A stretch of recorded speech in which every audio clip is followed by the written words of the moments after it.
Hello friends, இன்றைக்கி நம்ம அது சமையல் அவியல், அப்புறமா நைட்டுக்கு சோலை. அவியலுக்கு வேண்ட காய்கறி எல்லாம் எடுத்து வாஷ் பண்ணி வச்சுட்டாச்சு, பீல் பண்ணி வச்சுட்டாச்சு, கட் பண்ணோம், அவ்வளவுதான். சோலைக்கு ஓவர் நைட்டே ஊற வச்சுருந்தேன். சேனா காபூலி சேனா பண்ண போகிறேன். அப்புறமா அதுக்கு வேண்டது வெங்காயம், தக்காளி, அப்புறம் இஞ்சி, பூண்டு, தேங்காய், பச்சை மிளகாய், அவியலுக்கு தயிர், அவியலுக்கு இதெல்லாமா எடுத்து ரெடி பண்ணி வச்சுட்டாச்சு.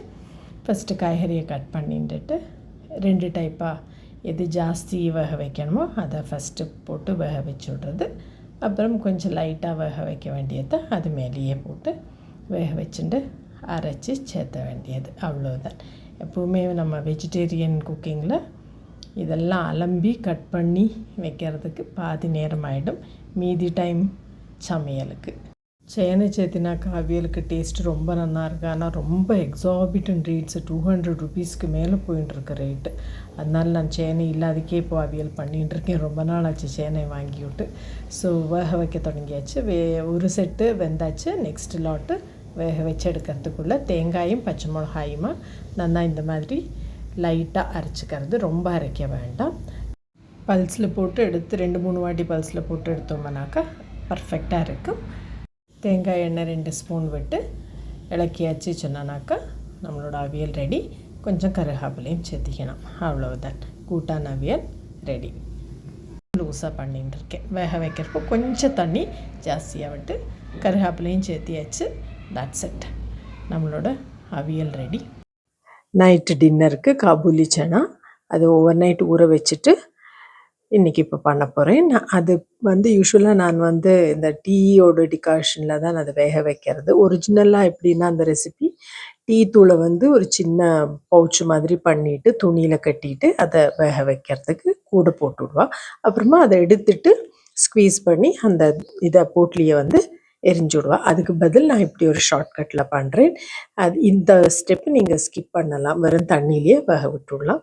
அப்புறம் மசாலாவுக்கு கிராம்பு, ஏலக்காய், அந்த மாதிரி ஐட்டம்ஸ் எல்லாம் எப்பவும் போட்டுக்கிறதெல்லாம் போட்டுட்டு இஞ்சி, பூண்டு போட்டுருக்கேன். வெங்காயம், தக்காளி எல்லாத்தையும் வதக்கிட்டு 2 பச்சை மிளகாயும் சேர்த்து வதக்கி அரைச்சிக்க வேண்டியது. கொஞ்சம் சோன்பும் சேர்த்து அரைச்சிட்டுருக்கேன். மசாலா கூட ஆம்ச்சூர் பொடி, கரம் மசாலா பொடி, தனியா ஜீரா பொடி எல்லாம் சேர்த்து போட்டு வெந்த சனாவை இந்த மசாலா கூட சேர்த்திட்டு நல்லா ஒரு விசில் போட்டு எடுத்துட்டு விட்டாருனாக்கா இப்படி இருக்கும். நான் 2 டொமேட்டோஸும் சேர்த்தின்னு இருக்கேன், அவ்வளோதான். நம்மளோட சனா மசாலா ரெடி. சர்வ் பண்ணுறதுக்கு முன்னால் ஆனியன், டொமேட்டோ, அப்புறம் கொத்தமல்லி எல்லாம் டாப்பிங் போட்டு சர்வ் பண்ணிக்கலாம். அப்புறம் மார்னிங் நான் பிரேக்ஃபாஸ்ட்டுக்கு இன்றைக்கி சீலா சொல்லிட்டு ஒரு பிரேக்ஃபாஸ்ட் ஐட்டம் பண்ணியிருக்கேன். அதை அப்லோட் பண்ணியிருக்கேன் ஷார்ட்ஸில், வேணுங்கிறவா அதுலேயும் பார்த்துக்கலாம். கடலை மாவை நல்லா தண்ணி விட்டு கரைச்சிக்கணும்.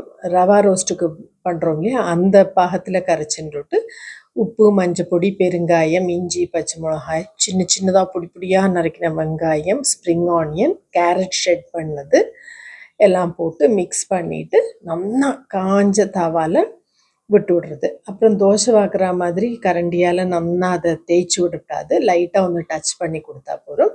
அப்புறம் சைடுலேருந்து ப்ரௌன் கலராக டிட்டாச் பண்ணி வரப்போ நல்லா எடுத்து திருப்பி போட்டு விடுறது.